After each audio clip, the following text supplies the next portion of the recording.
Hello friends, welcome to Creative Medicine.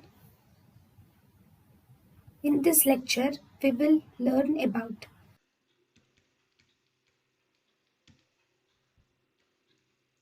Now,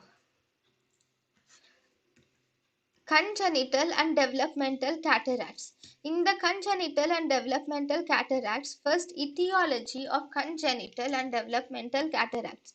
Congenital and developmental cataracts can be number one, it can be due to idiopathic causes or it can occur due to hereditary, that is, it can be usually autosomal or dominant in nature, that is one of the hereditary case. It can be due to maternal factors like the mother might be suffering from malnutrition or the mother has torch groups of infections, or if the mother is taking certain drugs like thalidomide, corticosteroids, or if the mother is taking radiations. So in all these conditions there is a chance of congenital and developmental cataract in the baby.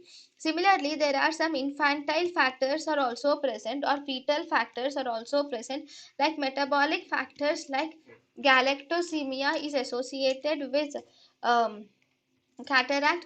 Congenital anomalies like Lovis syndrome and myotonica dystrophica is also associated with the uh, congenital anomalies like Lovis syndrome and myotonica dystonia is also associated with cataracts. Similarly, if the child has any birth trauma or malnutrition, even then it is associated with congenital or developmental cataract. thank you and thank you for watching.